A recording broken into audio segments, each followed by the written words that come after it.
സർവസംശയച്ഛേത്താരം സച്ചിദാനന്ദവിഗ്രഹം സദാ സുസ്മേരവദനം ബാലകൃഷ്ണം നമാമ്യഹം.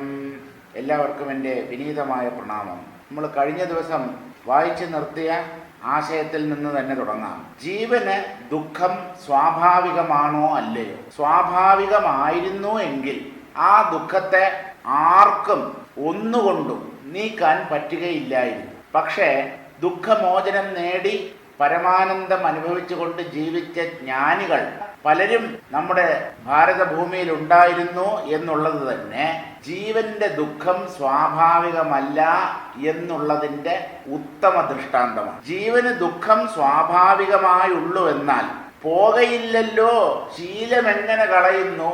ഒന്നിൻ്റെ സ്വഭാവം ഒരിക്കലും നഷ്ടമാവുകയില്ല. കാരണം അത് സ്വഭാവമാണ്, തൻ്റെ ഭാവമാണ്, തനതായ ഭാവമാണ്.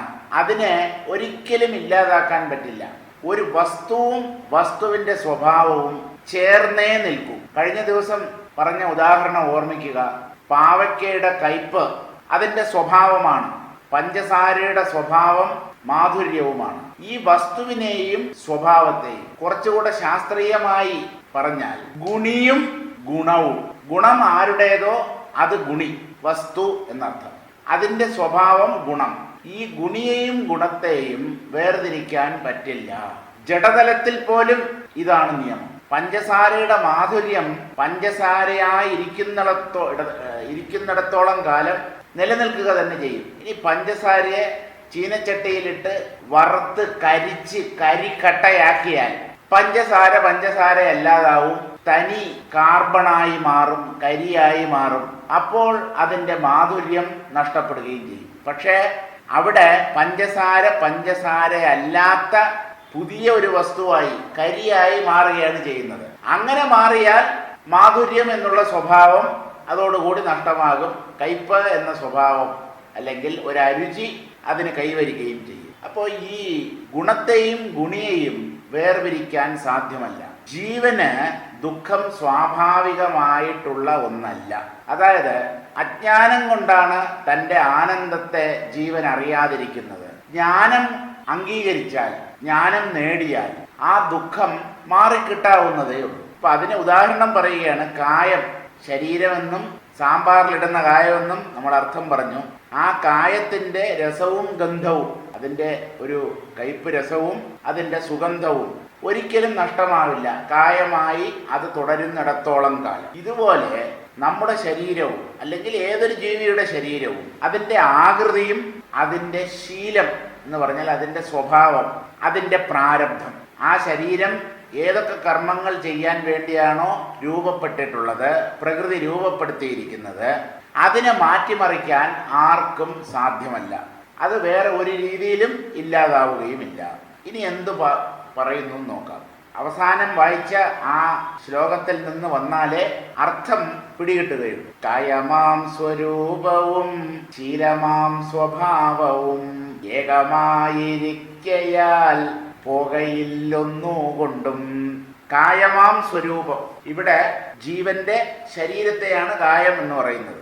അതിൻ്റെ ശീലം, അത് എന്തിനാണോ രൂപപ്പെട്ടത്, പാഞ്ചഭൗതികമാണ് ഏത് ജീവിയുടെയും ശരീരം. അത് പഞ്ചഭൂതങ്ങളായി വിഘടിച്ചേ പറ്റൂ, ജനിച്ചതൊക്കെ മരിച്ചേ പറ്റൂ. ശരീരത്തിൻ്റെ സ്വഭാവമാണ് ജനന മരണങ്ങൾ.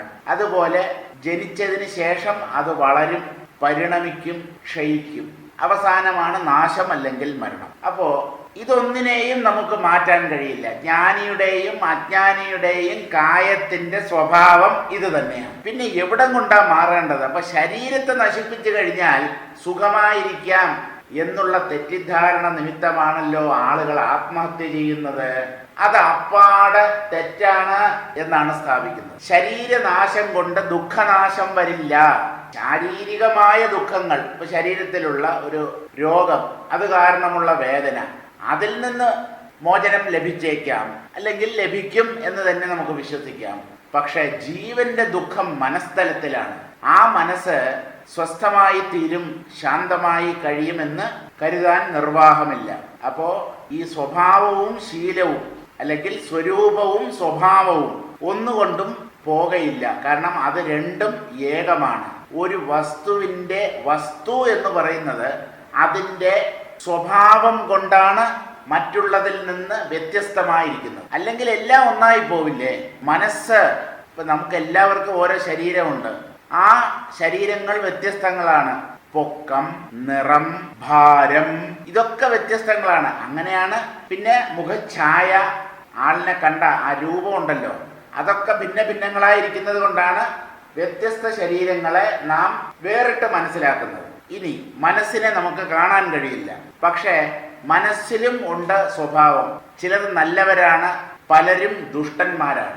അതെങ്ങനെയാണ് എന്ന് ചോദിച്ചാൽ, മനസ്സിനെ നമ്മളാരും കണ്ടിട്ടില്ല, പക്ഷെ ആ മനസ്സ് ഈ ശരീരത്തിലൂടെ പ്രവർത്തിക്കുന്നു. എങ്ങനെ? വാക്കുകളായിട്ടും പ്രവൃത്തികളായിട്ടും പുറത്തേക്ക് വരുന്നു. അതിൻ്റെ തരം നോക്കി, വാക്കുകളുടെയും പ്രവൃത്തികളുടെയും സ്റ്റാൻഡേർഡ് നോക്കി ആ മനസ്സിൻ്റെ ഗുണമോ ദോഷമോ നമുക്ക് നിർണയിക്കാൻ പറ്റും. അപ്പോൾ ഓരോ മനസ്സിനും ഓരോ സ്വഭാവമുണ്ട്, അല്ലെങ്കിൽ വാസനകളുണ്ട്.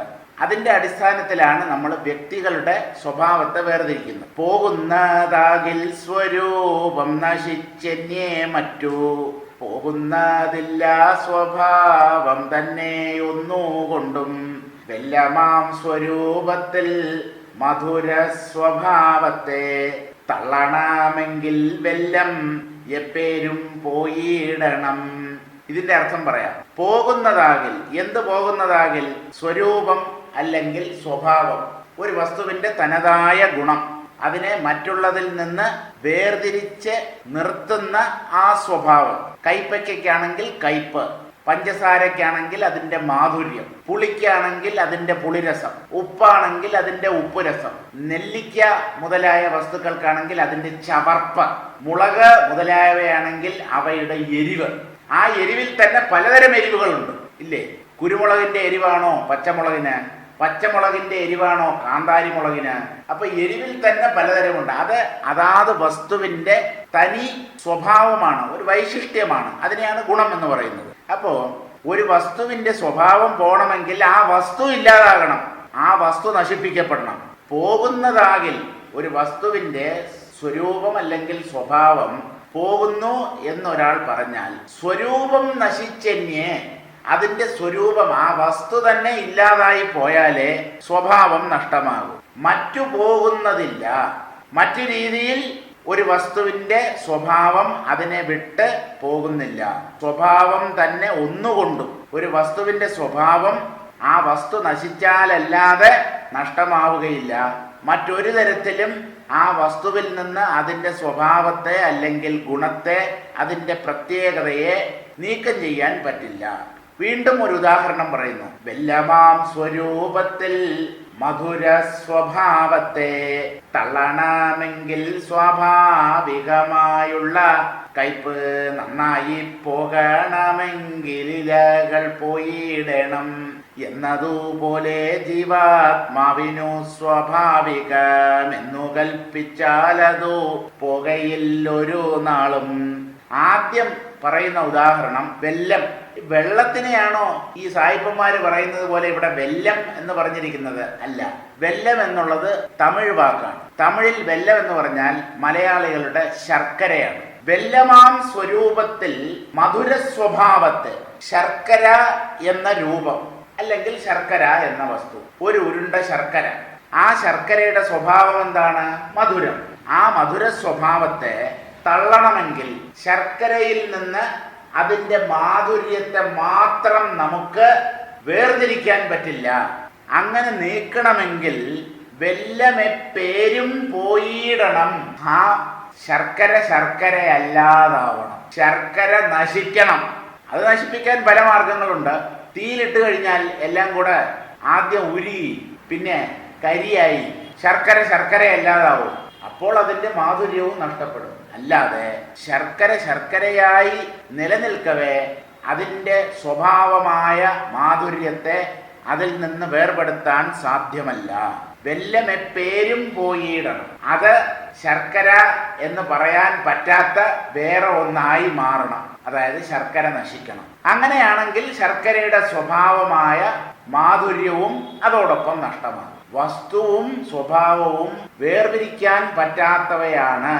എവിടെയും എന്നും അടുത്തത് വേറൊരു ഉദാഹരണം പറയുകയാണ്. നിംബപത്രത്തിൽ സ്വാഭാവികമായുള്ള കയ്പ് നന്നായി പോകണമെങ്കിൽ ഇലകൾ പോയിടണം എന്നതുപോലെ ജീവാത്മാവിനു സ്വാഭാവികം എന്നു കൽപ്പിച്ചാലതു പോകയില്ലൊരു നാളും. മധുരരസത്തിന് ഉദാഹരണമായി ശർക്കരയുടെ കാര്യം പറഞ്ഞു. ഇനി കയ്പുണ്ടല്ലോ, നിംബപത്രത്തിൽ, നിംബം ഹിന്ദിയിലെയും ഇംഗ്ലീഷിലെയും നീം, ഇംഗ്ലീഷില് മാർഗോസ എന്നാണ് പറയുന്നത്, വേപ്പിന് പറയുന്ന പേര് മാർഗോസ, എന്നാൽ ഹിന്ദിയിൽ നീം എന്നാണ് പറയുന്നത്. നീം സോപ്പുണ്ട്, അതിന്റെ പുറത്തും ഇംഗ്ലീഷിൽ NEEM എന്ന് തന്നെയാവും എഴുതുക. വേപ്പിലയുടെ ഒരു പടവും ആ സോപ്പിന്റെ റാപ്പറിന്റെ പുറത്ത് ഉണ്ടാവും. അപ്പൊ നിംബപത്രം എന്ന് പറഞ്ഞാൽ വേപ്പില എന്നർത്ഥം. ആ വേപ്പിലയുടെ സ്വാഭാവികമായുള്ള കയ്പ്, ലോകത്ത് എവിടെ വേപ്പുമരം ഉണ്ടെങ്കിലും അതിൻ്റെ എല്ലാം രുചി കയ്പായിരിക്കും. അത് അമേരിക്കയിൽ വളരുന്ന വേപ്പാണെങ്കിലും ഭാരതത്തിൽ വളരുന്ന വേപ്പാണെങ്കിലും ഇല്ലെങ്കിൽ മറ്റേതെങ്കിലും രാജ്യങ്ങളിൽ വളരുന്ന വേപ്പാണെങ്കിലും അത് വേപ്പാണോ, അതിൻ്റെ ഇലകൾക്ക് കയ്പുണ്ടാവും. കാരണം അത് സ്വാഭാവികമാണ്. കയ്പില്ലാത്ത മധുരിക്കുന്ന വേപ്പില്ല, പുളിയുള്ള വേപ്പുമില്ല, ഉപ്പുരസമുള്ള വേപ്പുമില്ല. വേപ്പാണെങ്കിൽ കയ്ക്കും. കയ്പുള്ളതെല്ലാം വേപ്പാകണം എന്ന് പറയാൻ പറ്റില്ല. വേപ്പാണെങ്കിൽ കയ്പ് ഉണ്ടാവും, അത് നമുക്ക് ഉറപ്പിക്കാം. അപ്പോ അതിന്റെ സ്വാഭാവികമായ സ്വാദാണ് കയ്പ്.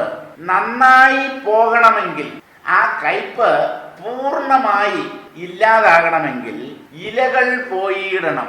വേപ്പിലയുടെ കാര്യമാണ് പറയുന്നത്. വേപ്പിന്റെ പട്ടയോ വേപ്പിന്റെ കുരുവോ വേപ്പിന്റെ വേരോ അല്ല ഇവിടെ ചർച്ചാ വിഷയം. നിംബപത്രം എന്നാണ് പറഞ്ഞത്, വേപ്പില. ആ വേപ്പിലയുടെ സ്വാഭാവികമായ കയ്പ് നന്നായി പോകണമെങ്കിൽ എന്ന് പറഞ്ഞാൽ പൂർണ്ണമായി നഷ്ടമാകണമെങ്കിൽ ഒരൊറ്റ മാർഗമേ ഉള്ളൂ, ഇലകൾ പോയിടണം എന്ന് പറഞ്ഞാൽ വേപ്പില തന്നെ ഇല്ലാതാവണം, വേപ്പില നശിക്കണം. വേപ്പില നശിച്ചാൽ അതിൻ്റെ തനതായ സ്വഭാവമായ കയ്പും അതോടൊപ്പം നഷ്ടമാകും. ഗുണത്തെ മാത്രം നശിപ്പിക്കാൻ പറ്റില്ല, ഗുണത്തിന് ആധാരമായിരിക്കുന്ന വസ്തു അഥവാ ഗുണിയെ നശിപ്പിച്ചാൽ അതോടൊപ്പം ഗുണവും നഷ്ടമാകും. എന്തിനാ ഇത്രയേറെ വിശദീകരിക്കുന്നത്? പറയാം. എന്നതുപോലെ ജീവാത്മാവിനു സ്വാഭാവികം എന്നു കൽപ്പിച്ചാലതു പോകയില്ലൊരു നാളും. ഈ പറഞ്ഞ ഉദാഹരണങ്ങളിൽ എന്ന പോലെ, ശർക്കരയുടെയും വേപ്പിലയുടെയും ഉദാഹരണത്തിൽ കണ്ടതുപോലെ, ഒരു വസ്തുവും അതിൻ്റെ സ്വഭാവവും ചേർന്നേ നിൽക്കൂ, അവയെ തമ്മിൽ അകറ്റാൻ പറ്റില്ല എന്ന് പറഞ്ഞതുപോലെ ജീവാത്മാവിന് സ്വാഭാവികം എന്ന് കൽപ്പിച്ചാൽ ഈ എന്ന് പറഞ്ഞാൽ എന്താണ്? ദുഃഖം. ജീവാത്മാവിന് ഈ ദുഃഖം എന്നുള്ളത് സ്വരൂപമാണ്, സ്വഭാവമാണ്. അതുകൊണ്ട് ജീവനെയും ദുഃഖത്തെയും വേർതിരിക്കാൻ പറ്റില്ല. ജീവൻ ഉള്ളിടത്തോളം കാലം ദുഃഖിച്ചേ പറ്റൂ എന്ന് പറഞ്ഞാൽ ഒരർത്ഥത്തിൽ അത് ശരിയാണ്. ജീവാത്മാവിന് സ്വാഭാവികമെന്ന് കൽപ്പിച്ചാൽ എന്ത്? ദുഃഖം. ദുഃഖം ജീവന്റെ സ്വരൂപമാണ് അല്ലെങ്കിൽ സ്വഭാവമാണ് എന്ന് വിചാരിച്ചാൽ ആ ജീവന് ദുഃഖത്തെ വിട്ട് ഒരു നിലനിൽപ്പ് ഒരിക്കലും ഉണ്ടാവില്ല. അത് പോകയില്ല ഒരു നാളും. ഒരിക്കലും ആ ദുഃഖം നീങ്ങാൻ പോകുന്നില്ല. പക്ഷേ ശാസ്ത്രങ്ങൾ എന്താണ് പറയുന്നത്? ജീവന് ദുഃഖമോചനം സാധ്യമാണ്, ജീവന് മോക്ഷം നേടാൻ കഴിയും, പൂർണ്ണമായ ദുഃഖമോചനം തികച്ചും സാധ്യമായ ഒന്നാണ് എന്ന് പറയുമ്പോൾ ജീവന്റെ സ്വഭാവം അല്ല ഈ ദുഃഖം എന്ന് മനസ്സിലാക്കേണ്ടതാണ്. സ്വഭാവമല്ലാത്തത് കൊണ്ടാണ് ദുഃഖത്തെ നീക്കി ജീവന് ആനന്ദം അനുഭവിക്കാൻ കഴിയുന്നത്. അപ്പോൾ ഈ ദുഃഖം അല്ലെങ്കിൽ സങ്കടം ഇതൊന്നും നമ്മുടെ സ്വഭാവമല്ല, സ്വരൂപത്തിൽ ഇവയില്ല. ഇടയ്ക്ക് കയറി വന്നതാണ്. അതിനെയാണ് ആഗന്തുകം എന്ന് പറയുന്നത്. ഇടയ്ക്ക് കയറി വന്നത്. ഇടയ്ക്ക് ഇറങ്ങി പോവുകയും ചെയ്യും. അതിഥിയെ പോലെയാണ്.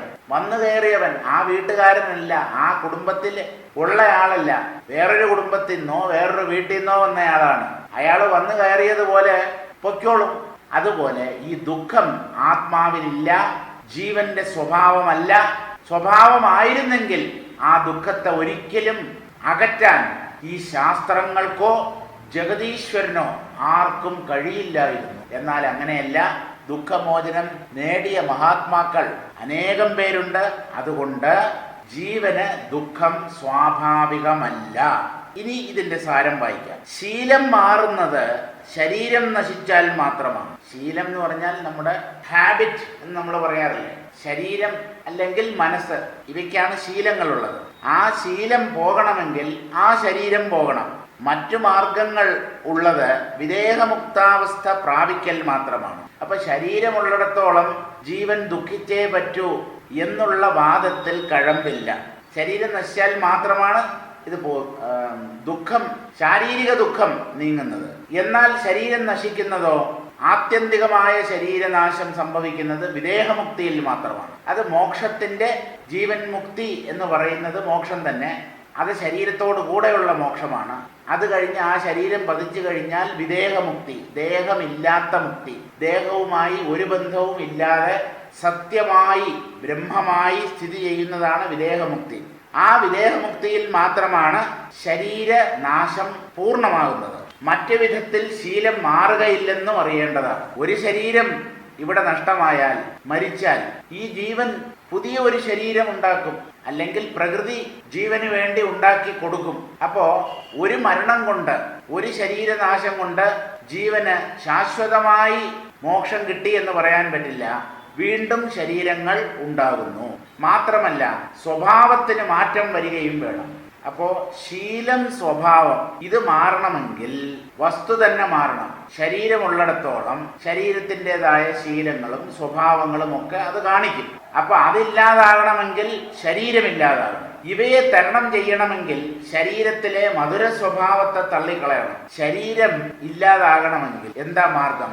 ഈ ശരീരം കൊണ്ട് പല സുഖങ്ങളും എനിക്ക് അനുഭവിക്കാനുണ്ട് എന്നുള്ള വിചാരത്തെ നീക്കണം. ശരീരം എൻ്റെ സുഖത്തിന് അത്യാവശ്യമാണ് എന്ന ചിന്ത ഉള്ളിൽ നിന്ന് പോയാലേ ശരീരം ഇല്ലാതാവുകയും. അപ്പൊ നമ്മുടെ ആശകൾ, ആഗ്രഹങ്ങളാണ് ശരീരത്തെ നിർമ്മിക്കുന്നത്. പ്രകൃതി എന്ന് പറയുന്നത് മനസ്സ് തന്നെയാണ്. ആ മനസ്സിൽ എന്തെങ്കിലുമൊക്കെ സുഖങ്ങൾ ഇനിയും അനുഭവിക്കണം, പലതും നേടണം, പലതും ചെയ്തു തീർക്കണം, ഇങ്ങനെയുള്ള വിചാരം ഉള്ളപ്പോഴാണ് വീണ്ടും ഒരു ശരീരമെടുത്ത് വരേണ്ടതായിരിക്കുന്നത്. ആ ആഗ്രഹങ്ങളൊന്നും ഇല്ലെങ്കിൽ ഇനി ഒരു ശരീരം സ്വീകരിക്കണ്ട. അപ്പോ ഈ ശീലവും സ്വഭാവവും ഒക്കെ മാറണമെങ്കിൽ, അവയൊക്കെ തരണം ചെയ്യണമെങ്കിൽ ശരീരത്തെ ആശ്രയിച്ച് സുഖിക്കാം എന്നുള്ള ചിന്തയെ കളയണം. അതെങ്ങനെയെന്നാൽ, വേപ്പിലയിലെ കയ്പ് പോകണമെങ്കിൽ ഇലകൾ തന്നെ നശിക്കണം എന്ന് പറയുന്നത് പോലെ, അല്ലെങ്കിൽ ശർക്കരയുടെ മാധുര്യം നഷ്ടപ്പെടാൻ ശർക്കര തന്നെ ഇല്ലാതാവണം എന്ന് പറയുന്നത് പോലെ, ശരീരമുള്ളിടത്തോളം ദുഃഖം ഒഴിവാക്കാൻ പറ്റില്ല. ശരീരമില്ലാതായാൽ ദുഃഖങ്ങൾ ഉണ്ടാവില്ല. പക്ഷെ ആ ഇല്ലാതാവൽ എന്ന് പറയുന്നത് ഒരു ശരീരം നിലംപതിക്കുന്ന ആ മരണമല്ല. ഇനി ഒരിക്കലും ശരീരങ്ങൾ ഉണ്ടാകാത്ത രീതിയിലുള്ള ആത്യന്തികമായ ശരീരനാശം അഥവാ മോക്ഷം, അത് നേടുമ്പോഴാണ് ദുഃഖങ്ങൾ പൂർണ്ണമായി ഇല്ലാതാവുന്നത്. അപ്രകാരം ജീവാത്മാവിന് സ്വാഭാവികത്വം കൽപ്പിച്ചാൽ ദുഃഖം ഒരു നാളും അകലുകയില്ല. ഈ ജീവന്റെ സ്വഭാവമാണ് ദുഃഖം എന്ന് കരുതിയാൽ ദുഃഖമോചനത്തിനായി പ്രവർത്തിക്കേണ്ട ആവശ്യം തന്നെയില്ല. കാരണം സ്വഭാവമാണ്, സ്വഭാവത്തെ നശിപ്പിക്കാൻ പറ്റില്ല, അത് നഷ്ടമാവില്ല. എന്നാൽ ശരീരത്തോടുകൂടി ഇരിക്കവേ തന്നെ പൂർണ്ണമായ ആനന്ദം, ഇടതടവില്ലാത്ത ആനന്ദം അനുഭവിക്കാൻ പറ്റും എന്ന് തെളിയിച്ച തത്വജ്ഞാനികൾ നമ്മുടെ ഭാരതഭൂമിയിൽ ഉള്ളതുകൊണ്ട്, ശാസ്ത്രത്തിന് ഇത് സമ്മതവുമായതുകൊണ്ട്, ജീവൻ മുക്തി എന്ന അവസ്ഥ ശാസ്ത്രങ്ങൾ അംഗീകരിക്കുന്ന ഒന്നായതുകൊണ്ട് ജീവന് ദുഃഖം സ്വഭാവമല്ല. ഇനി എന്തു പറയുന്നു നോക്കാം. പോകണമെങ്കിൽ സ്വരൂപം നശിക്കണമപ്പോൾ ആയതുകൊണ്ടു ശ്രുതി ഭേദവും ഉണ്ടായി വരും.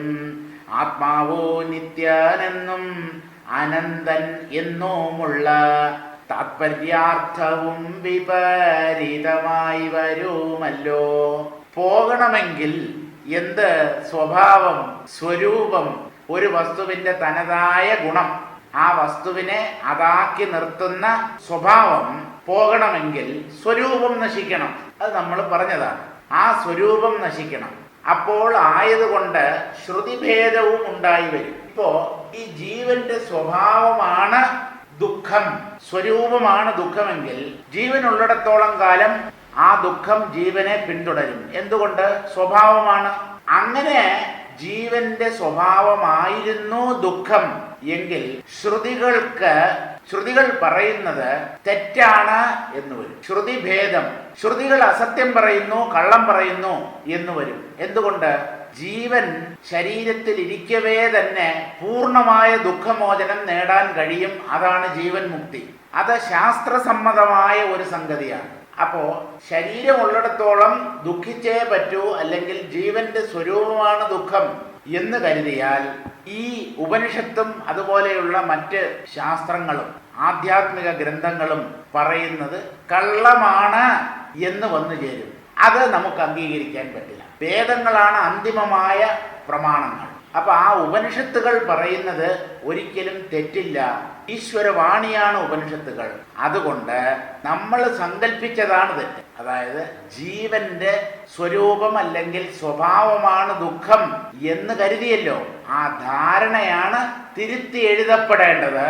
അല്ലെങ്കിൽ ശ്രുതികളുടെ അഭിപ്രായവുമായി സംഘർഷമുണ്ടാകും, ശ്രുതി വിരുദ്ധമായി പോകും, ശ്രുതികൾ തെറ്റാണ് എന്ന് വന്നുകൂടും.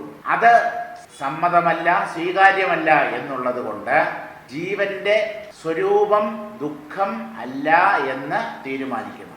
ആത്മാവ് നിത്യനെന്നും അനന്തനെന്നുമുള്ള താത്പര്യാർത്ഥവും വിപരീതമായി വരുമല്ലോ. ഇനി ഈ ജീവഭാവം ഇരിക്കവേ തന്നെ അനന്തമായ സുഖം അനുഭവിക്കാൻ കഴിയുമോ? ജീവന്റെ ആ ജീവഭാവം എന്ന് പറഞ്ഞാൽ ആ വ്യക്തിത്വം, അത് നഷ്ടമായാലേ ആനന്ദം അനുഭവിക്കാൻ പറ്റൂ എന്നില്ല. എന്തുകൊണ്ട് എന്ന് ചോദിച്ചാൽ ആത്മാവ് നിത്യനാണ്, അനന്തനാണ് എന്നൊക്കെ ഉപനിഷത്തുകൾ പ്രഖ്യാപിക്കുന്നുണ്ട്. നിത്യൻ എന്ന് പറഞ്ഞാൽ നാശമില്ലാത്തവൻ, അഴിവില്ലാത്തവൻ, അനന്തൻ, അപരിമിതൻ, എങ്ങും നിറഞ്ഞു നിൽക്കുന്നവൻ. അതാണ് ജീവന്റെ യഥാർത്ഥ സ്വരൂപം. അത് ബ്രഹ്മം തന്നെയാണ്. അപ്പോ അങ്ങനെയുള്ള ബ്രഹ്മരൂപിയായ ജീവന് ആനന്ദം അനുഭവിക്കാൻ ഈ ശരീരം നഷ്ടമാകണം, ആ ജീവഭാവം തന്നെ ഇല്ലാതാവണം, എന്നാലേ പറ്റൂ എന്ന് പറഞ്ഞാൽ ശ്രുതികൾ പറയുന്ന ജീവൻ മുക്തി എന്ന അവസ്ഥ തെറ്റാണ് എന്ന് വരും. അതൊരിക്കലും സ്വീകാര്യമല്ല. ശ്രുതികൾക്ക് തെറ്റുപറ്റില്ല, നമുക്കാണ് തെറ്റുപറ്റുന്നത്. മനുഷ്യ ബുദ്ധിക്കാണ് തെറ്റുപറ്റുന്നത്. ഈശ്വരന് തെറ്റുപറ്റില്ല.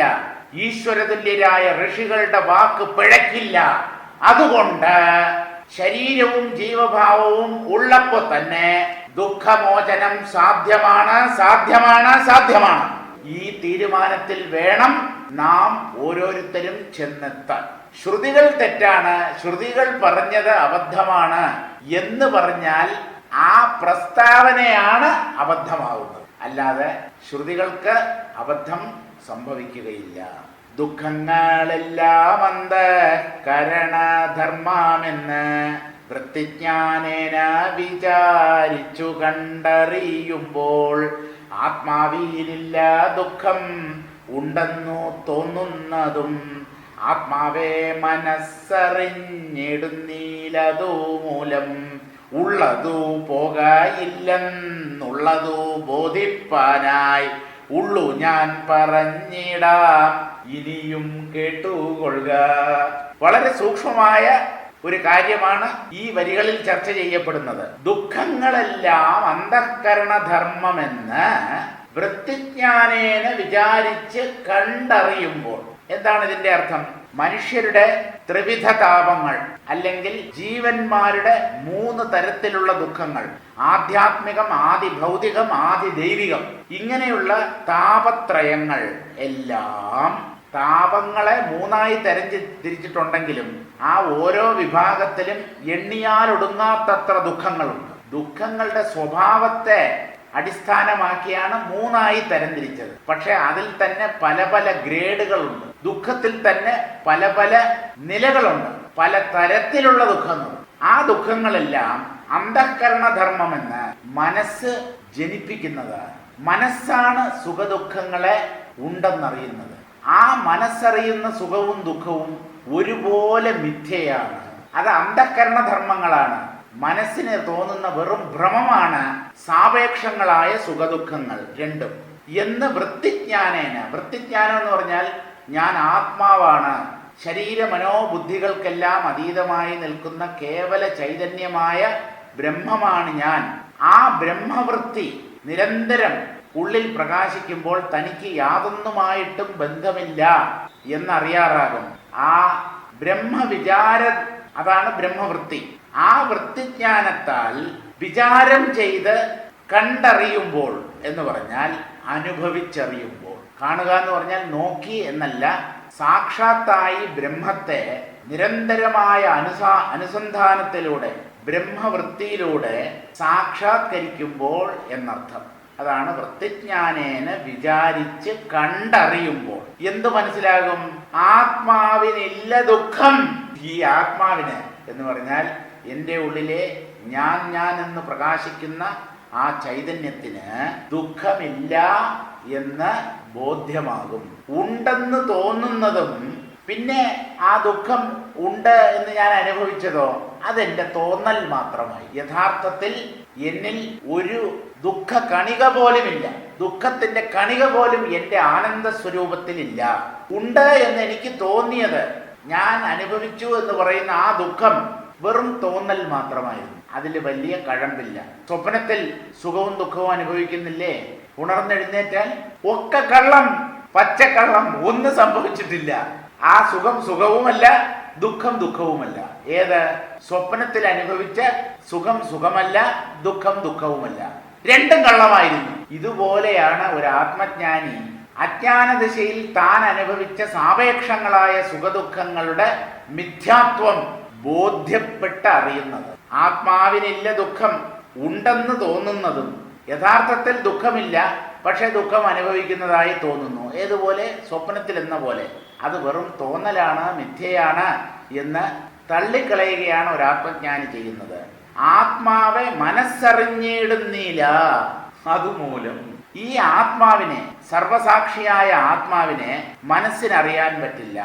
മനസ്സുണ്ട് എന്നറിയുന്നത് ഈ ആത്മാവാണ്. ഞാനാണ് എൻ്റെ മനസ്സ് എന്ന് പറയുന്നത്. മനസ്സല്ല എന്നെ അറിയിച്ചു തരുന്നത്, ഞാനാണ് മനസ്സിനെ അറിയുന്നത്. അതുകൊണ്ടാണല്ലോ എൻ്റെ മനസ്സ് എന്ന് പറയാൻ കഴിയുന്നത്. ആത്മാവെ മനസ്സറിഞ്ഞിടുന്നില്ല. ഈ ആത്മാവിനെ അറിയാൻ മനസ്സിനോ ബുദ്ധിക്കോ കഴിവില്ല. അതുമൂലം, അത് കാരണമായിട്ട് ഉള്ളത് പോകയില്ല എന്നുള്ളത് ബോധിപ്പാനായുള്ളൂ. ഉള്ളതൊരിക്കലും ഇല്ലാതാവില്ല. കൃഷ്ണൻ സാഖ്യയോഗത്തിൽ പറഞ്ഞ അതേ കാര്യം 2-ാം അധ്യായത്തിൽ തന്നെ സത്യം എന്താണെന്ന് അർജുനന് വെളിപ്പെടുത്തി കൊടുത്തു കഴിഞ്ഞു. ആര്? കൃഷ്ണ പരമാത്മാവ്. നാസതോ വിദ്യതേ ഭാവോ നാഭാവോ വിദ്യതേ സതഃ ഉഭയോരപി ദൃഷ്ടോന്തഃ തു അനയോസ്തത്വദർശിഭിഃ. തത്വദർശികൾ ഈ ഉണ്മയുടെയും ഇല്ലായ്മയുടെയും ആത്യന്തികമായ രഹസ്യം മനസ്സിലാക്കിയിരിക്കുന്നു അർജുന. എന്താണ് ആ രഹസ്യം? ഉള്ളത് ഒരിക്കലും ഇല്ലാതാവില്ല, ഇല്ലാത്തത് ഒരിക്കലും ഉള്ളതാവുകയുമില്ല എന്ന് പറഞ്ഞാൽ ഉള്ളതെന്നും ഉള്ളതായിരിക്കും, ഇല്ലാത്തത് എന്നും ഇല്ലാത്തതായിരിക്കും. ഇല്ലാത്തത് ഉള്ളതാവാനോ ഉള്ളത് ഇല്ലാത്തതാവാനോ സാധ്യമല്ല. ആത്മാവ് ഉള്ളതാണ്, സത്സ്വരൂപമാണ്. ആ സത്തിന് ഒരിക്കലും അസദ്ഭാവം ഉണ്ടാവില്ല. തൻ്റെ ഉണ്മയെ അതിന് നഷ്ടപ്പെടുത്താൻ വയ്യ, വിചാരിച്ചാലും പറ്റില്ല. എന്തുകൊണ്ട്? ഉണ്മ സ്വരൂപമായ സത്യമാണ് ആത്മാവ്. ആ ആത്മാവ് എങ്ങനെ ഇല്ലാതാവണം? നിങ്ങളൊന്ന് പറയൂ. എങ്ങനെയാ അതില്ലാതാവുക? അതില്ലാതാകണമെങ്കിൽ ഒരൊറ്റ മാർഗമേ ഉള്ളൂ, ഭ്രമത്തിലൂടെ ഇല്ലാതാവണം. പക്ഷെ അവിടെയും ഒരു കുഴപ്പമുണ്ട്. ആത്മാവ് അജ്ഞാനത്തിലൂടെ, ഭ്രമത്തിലൂടെ ഇല്ലാതാകണമെങ്കിൽ അത് ഇല്ലാതായി എന്നറിയണ്ടേ? അങ്ങനെ അറിയാൻ ഈ ആത്മാവ് വേണം. അപ്പൊ എങ്ങനെ നോക്കിയാലും ഒരു ഉണ്മ ഉണ്ടെങ്കിലേ ഉണ്മയെയോ ഇല്ലായ്മയെയോ അറിയാൻ പറ്റൂ. നോക്കൂ, ഞാൻ സംസാരശേഷി ഉള്ളവനാണ് എന്നൊരാൾ പറയുന്നത് നാവ് കൊണ്ടാണല്ലോ, ഉച്ചരിച്ചിട്ടാണ്. സംസാരശേഷി ഇല്ലാത്തവനായിരുന്നു അല്ലെങ്കിൽ ഊമയായിരുന്നു എങ്കിൽ താൻ സംസാരശേഷി ഉള്ളവനാണെന്നോ ഇല്ലാത്തവനാണെന്നോ പറയാൻ പറ്റില്ല. ഇനി സംസാരശേഷി ഉള്ള ഒരാൾ തനിക്ക് സംസാരശേഷിയില്ല, ഞാൻ ഊമയാണ് എന്ന് പ്രഖ്യാപിച്ചാൽ അയാളുടെ വാക്കുകളെ നിങ്ങൾ അംഗീകരിക്കുമോ തള്ളിക്കളയുമോ?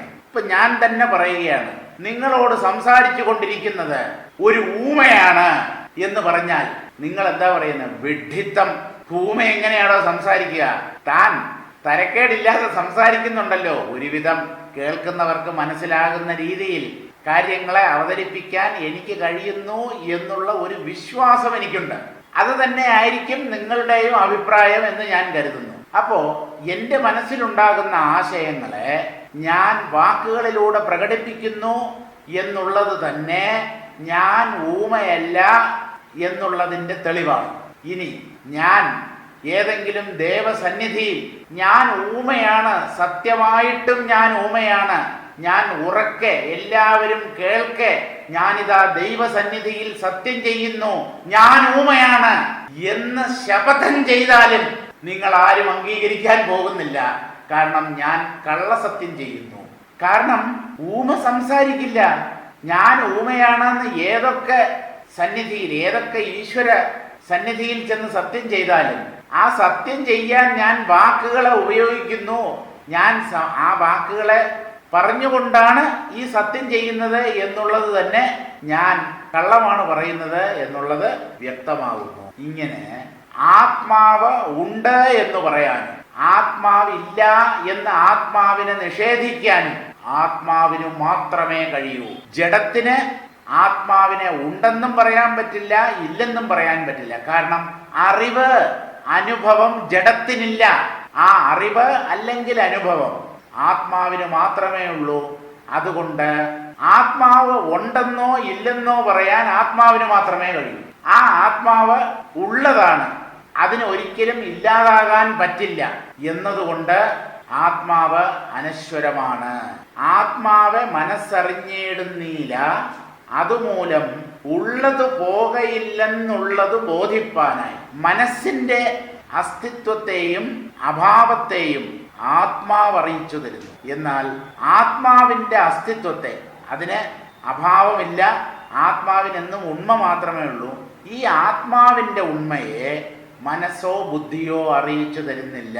കാരണം മനസ്സും ബുദ്ധിയും അറിയപ്പെടുന്നത് ആത്മചൈതന്യത്താലാണ്. ആത്മാവാണ് മനസ്സിനെയും ബുദ്ധിയെയും രേഖപ്പെടുത്തുന്നത്. എൻ്റെ മനസ്സ്, എൻ്റെ ബുദ്ധി എന്ന് ഞാൻ പറയുന്നത് കൊണ്ട് ഞാൻ വാസ്തവത്തിൽ ആത്മാവാണ്. അതിനെ അംഗീകരിച്ചാലും ശരി, ഇല്ലെങ്കിലും ശരി. കാരണം മനസ്സും ബുദ്ധിയും ഇന്ദ്രിയങ്ങളും പ്രാണനും ഒക്കെ ജഡങ്ങളാണ്, സൂക്ഷ്മ ജഡങ്ങളാണ് എന്ന വ്യത്യാസമേ ഉള്ളൂ. പുറമേയുള്ള കല്ലും മണ്ണും പോലെ സ്ഥൂല ജഡങ്ങളല്ല, ഉള്ളിലുള്ള സൂക്ഷ്മമായ ജഡങ്ങളാണ് ഇന്ദ്രിയങ്ങൾ, പ്രാണൻ, മനസ്സ്, ബുദ്ധി തുടങ്ങിയ എല്ലാം തന്നെ. ആ ജഡങ്ങൾക്കൊന്നും ആത്മസാന്നിധ്യത്തെ അറിയാൻ പറ്റില്ല. ആത്മാവാണ് ഇവയുടെ സാന്നിധ്യത്തെ അറിയിച്ചു തരുന്നത്. ആ ആത്മാവാകട്ടെ നശിക്കാത്തതുമാണ്. ഉള്ളത് പോകയില്ലെന്നുള്ളത് ബോധിപ്പാനായി. ഉള്ളത് പോകയില്ല എന്ന് പറഞ്ഞാൽ ഉള്ളത് ഇല്ലാതാവുകയില്ല എന്നത്. വരുന്നതും പോകുന്നതും കള്ളം, ജഡം. ഈ ജഡങ്ങൾക്ക് വന്നു പോകാൻ ഇടമരുളുന്നത്, ഇതിനൊരു ആധാരം, അധിഷ്ഠാനം ആയിട്ട് നിൽക്കുന്നത് ആത്മാവാണ്. ആ ആത്മാവ് എങ്ങനെ ഇല്ലാതാവും? ആരില്ലാതാക്കും? ഒരു വസ്തുവിന് അതിനെ തന്നെ ഇല്ലാതാക്കാൻ പറ്റില്ല എന്നുള്ളതാണ് വേറൊരു നിയമം. Self destruction is impossible. ഒരു വസ്തു സ്വയം ഇല്ലാതാവുക, നശിക്കുക, അത് സാധ്യമല്ല. അത് എന്ത് വസ്തുക്കളോ ആയിക്കോട്ടെ, സാധാരണ ഒരു ജഡവസ്തു തന്നെ ആയിക്കോട്ടെ, സ്വയം അത് ഇല്ലാതാവില്ല. കാരണം അത് ജഡമാണ്. ജഡം പോലും സ്വന്തം നാശത്തിന് കാരണമാവില്ല. പിന്നെയാണോ ഉണ്മ സ്വരൂപമായ, അസ്തിത്വം സ്വരൂപമായ ആത്മാവിന്റെ ഉണ്മ നഷ്ടമാകുന്നത്? എങ്ങനെ സാധ്യമാകും? എങ്ങനെയൊക്കെ ചിന്തിച്ചാലും, തിരിഞ്ഞും മറിഞ്ഞും കിടന്നും ഉരുണ്ടും തലകുത്തി നിന്നും ഒക്കെ ചിന്തിച്ചാലും ഈ ആത്മാവിന്റെ അഭാവം എന്നുള്ളത് സാധ്യമല്ല എന്ന് മനസ്സിലാകും. ഞാൻ ഇല്ലാതായി പോകും എന്നാണല്ലോ പലരും ഭയപ്പെടുന്നത്. അതാണല്ലോ മരണത്തെ ഭയപ്പെടാനുള്ള മുഖ്യ കാരണം, അല്ലേ? എന്തുകൊണ്ടാണ് മനുഷ്യർ മരണത്തെ ഭയപ്പെടുന്നത്? മരണത്തിലൂടെ ആത്മനാശം സംഭവിക്കും, ഞാൻ ഇല്ലാതാവും ഈ ഒരു ഭയം ഉള്ളത് കൊണ്ടല്ലേ മരണത്തെ ഭയപ്പെടുന്നത്. ഞാനൊരു കാര്യം പറയാം. മരണത്തിലൂടെ നിങ്ങൾ ഇല്ലാതാവുന്നു എന്ന് തന്നെ വിചാരിക്കുക. ഇല്ലാതായാൽ ഇല്ലാതായി എന്ന് രേഖപ്പെടുത്തണം. ഇല്ലാതായാൽ പോരാ, ഇല്ലാതായതായി അനുഭവപ്പെടുകയും വേണം. എന്നാലേ ഇല്ലാതായി എന്ന് പറയാൻ പറ്റൂ. ഞാൻ പറയുന്നത് മനസ്സിലാവുന്നുണ്ടോ? ഒരു വസ്തു ഉള്ളതായിരിക്കുക എന്നുള്ളത് ഒരംശം, അതിൻ്റെ ഉണ്മയെ അതറിയുന്നു എന്നുള്ളത് മറ്റൊരംശം. ഈ ആത്മാവിൽ ഈ രണ്ടംശങ്ങളുമുണ്ട്. ആത്മാവ് ഉള്ളതാണ്, ഉണ്മയുടെ സ്വരൂപമാണ്.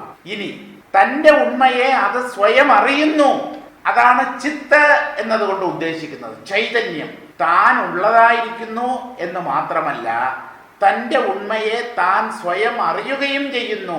അതാണ് ആത്മാവിൻ്റെ ചിത്ഭാവം. ഉള്ളതായിരിക്കുക എന്നുള്ളത് ആത്മാവിൻ്റെ സദ്ഭാവവും, ആ ഉണ്മയെ സ്വയം താൻ തിരിച്ചറിയുന്നു എന്നുള്ളത് അതിൻ്റെ ചിത്ഭാവവും, അതിൻ്റെ സ്വരൂപം ആനന്ദമാണ് എന്നുള്ളത് ആനന്ദം എന്നുള്ള അംശവുമാണ്. ഇങ്ങനെയാണ് സച്ചിദാനന്ദം ബ്രഹ്മം എന്ന് പറയുന്നത്. അപ്പോ ഒന്ന് ഉള്ളതായിരിക്കുക, അതിനെ അറിയുക. ഇത് രണ്ടും ആത്മാവിൽ മാത്രമേ സാധ്യമാകൂ. ആത്മാവിന് മാത്രമേ അറിയാനോ അനുഭവിക്കാനോ ഉള്ള കഴിവുള്ളൂ. ജഡത്തിന് അറിവോ അനുഭവമോ സാധ്യമല്ല. ഈ ഞാൻ എന്ന് പ്രകാശിക്കുന്നത് ആത്മാവിൻ്റെ ഒരു പ്രകടനമാണ്. ആ ആത്മാവാകട്ടെ ഇല്ലാതായി പോകുന്ന ഒന്നല്ല.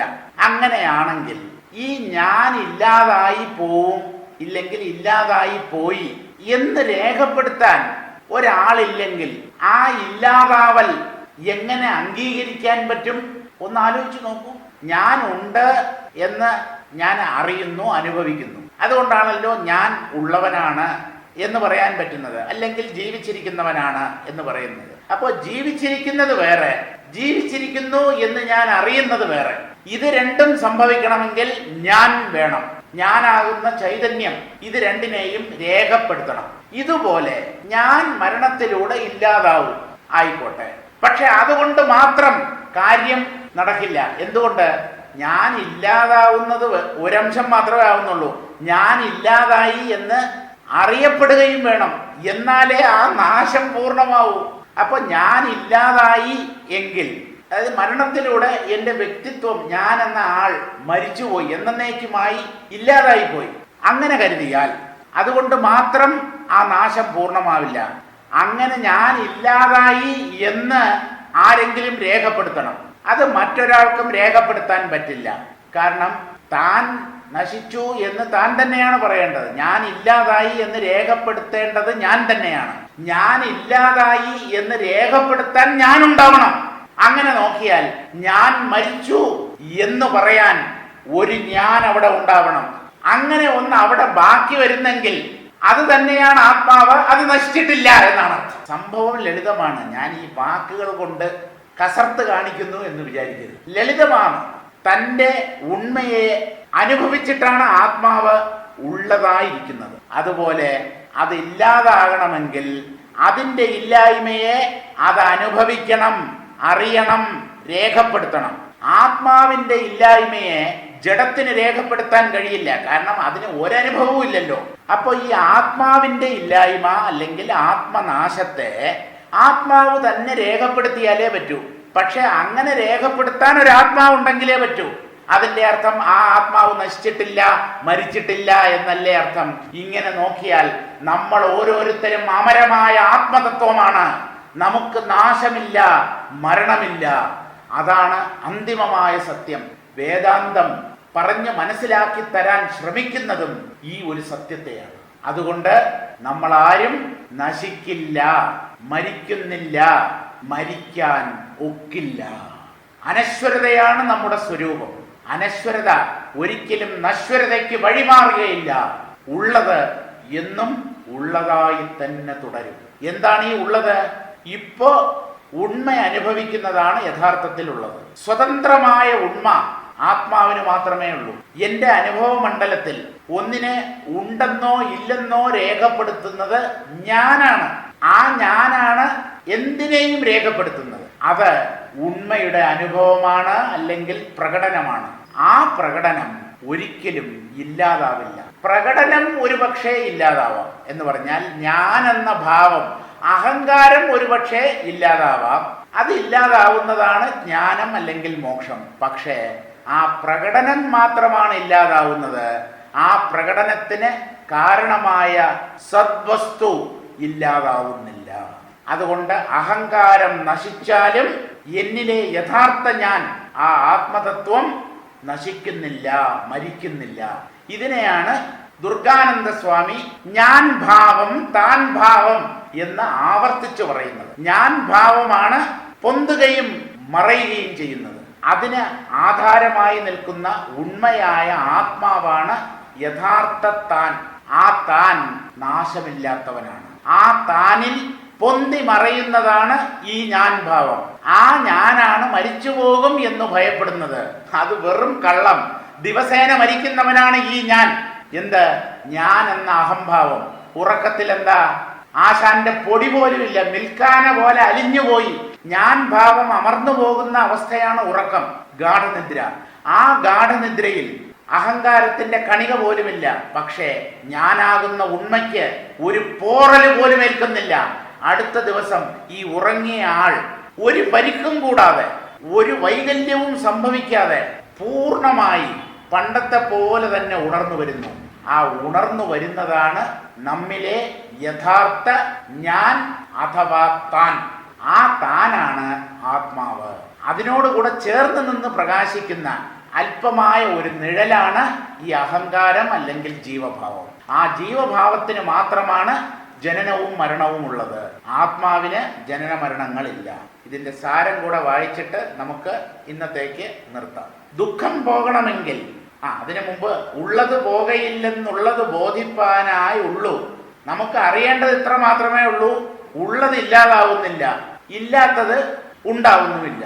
ചുരുക്കം ഉള്ളത് എന്നും ഉള്ളതായി തന്നെ തുടരുന്നു, ഇല്ലാത്തത് എന്നും ഇല്ലാത്തത് തന്നെ. ഈ ഒരു ലളിതമായ ശാസ്ത്രീയ സത്യം ഇത് മാത്രമാണ് നമുക്ക് മനസ്സിലാക്കേണ്ടത്. ഞാൻ പറഞ്ഞിടാം, ഇനിയും കേട്ടുകൊള്ളുക. ഞാൻ അതിനെക്കുറിച്ച് ഇനിയും വ്യക്തമാക്കി തരാം. അല്ലയോ ശിഷ്യേ, നീ കേട്ടുകൊള്ളൂ എന്നാണ് പറയുന്നത്. ഇനി സാരം വായിക്കാം. ദുഃഖം പോകണമെങ്കിൽ ശരീരമാകുന്ന സ്വരൂപം നശിക്കണം. ശരീരബോധം ഇല്ലാതെ വരുമ്പോൾ ശ്രുതി, യുക്തി, അനുഭവം ഇവകളിലൂടെ ശരീരത്തിന്റെ മിഥ്യാത്വം ബോധ്യപ്പെടും. ശ്രുതി, വേദങ്ങളിൽ തന്നെയാണ് ഈ ശരീരത്തിന്റെ മിഥ്യാത്വത്തെ മനസ്സിലാക്കി തരാനുള്ള യുക്തികളുമുള്ളത്. പിന്നെ ആത്മജ്ഞാനം നേടുമ്പോൾ ഈ ശരീരം മിഥ്യയാണ് എന്ന അനുഭവവും ഉണ്ടാകും. അങ്ങനെയാണ് ഈ ദേഹബോധം നഷ്ടമാവുക. ആത്മാവ് നിത്യനാണെന്നും മനസ്സാണ് പ്രതിബന്ധമായി നിൽക്കുന്നതെന്നും മനസ്സടങ്ങുമ്പോൾ നിത്യമായ ആത്മദർശനം ഉണ്ടാകുമെന്നും അറിയുക. ആത്മാവ് അനശ്വരമായ സത്യമാണ്. അതിനെ അറിയാൻ പറ്റാതാക്കി തീർക്കുന്നത് മനസ്സിലെ ചിന്തകളാണ്, സങ്കല്പങ്ങളാണ്. ആ സങ്കല്പങ്ങൾ ഒടുങ്ങി മനസ്സടങ്ങിയാൽ നിത്യമായ ആത്മദർശനം ഉണ്ടാകും എന്നും അറിയുക. ദുഃഖങ്ങളെല്ലാം അന്തഃകരണ ധർമ്മമെന്ന് വൃത്തിജ്ഞാനം കൊണ്ട് ചിന്തിച്ച് കണ്ടറിയുമ്പോൾ ആത്മാവിന് ദുഃഖമില്ലെന്ന് ബോധ്യപ്പെടും. ദുഃഖങ്ങളെല്ലാം മനസ്സിന്റെ ധർമ്മങ്ങളാണ്. മനസ്ഥലത്തിൽ മാത്രമാണ് ഈ സാപേക്ഷങ്ങളായ സുഖദുഃഖങ്ങൾ. അതിനെ വൃത്തിജ്ഞാനം കൊണ്ടറിയണം. എന്ന് പറഞ്ഞാൽ ഞാൻ ആത്മാവാണ്, ബ്രഹ്മമാണ് എന്ന സൂക്ഷ്മമായ ബുദ്ധിവൃത്തിയിലൂടെ മനസ്സിനെ അതിക്രമിച്ച് അതിനപ്പുറത്ത് തനിക്കൊരു അസ്തിത്വമുണ്ട് എന്ന് വൃത്തിജ്ഞാനം കൊണ്ട് വിചാരം ചെയ്തറിയുമ്പോൾ ആത്മാവിന് ദുഃഖമില്ല എന്ന് ബോധ്യപ്പെടും. ദുഃഖമുണ്ടെന്ന് തോന്നുന്നതിന് കാരണം ആത്മാവിനെ മനസ്സറിയാത്തത് കൊണ്ടാണ്. മനസ്സിന് ഈ ആത്മാവിനെ അറിയാൻ പറ്റില്ല. അനശ്വരമായ ഒരു സത്യം തൻ്റെ അധിഷ്ഠാനമായി നിലകൊള്ളുന്നു എന്ന് മനസ്സിനറിയാൻ കഴിയാത്തത് കൊണ്ട്, ബുദ്ധിക്ക് ആ കാര്യം പിടികിട്ടാത്തത് കൊണ്ട് ബുദ്ധിയിൽ പ്രതിഫലിക്കുന്ന ആത്മചൈതന്യമായ ജീവൻ തനിക്ക് മരണമുണ്ട് എന്ന് വിചാരിച്ച് ഭയപ്പെടുന്നു. അതെല്ലാം അജ്ഞാനം കാരണമായിട്ടാണ്. ഈ മനസ്സിനാകട്ടെ ബുദ്ധിക്കാകട്ടെ ആത്മാവിനെ അറിയാൻ കഴിയുകയുമില്ല.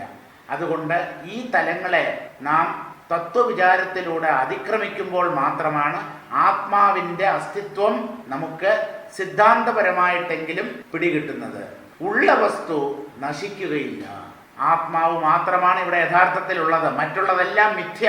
മനഃകൽപ്പിതം, മനസ്സിന്റെ വെറും വിഭ്രമം, അവയൊക്കെ ഉണ്ടെന്ന് തോന്നിയാലും ഇല്ലാത്തവ തന്നെ. ആത്മാവ് ഉണ്ടെന്ന് നാം അറിയുന്നില്ലെങ്കിലും അതുമാത്രമാണ് ശരിക്കും ഉള്ളത്.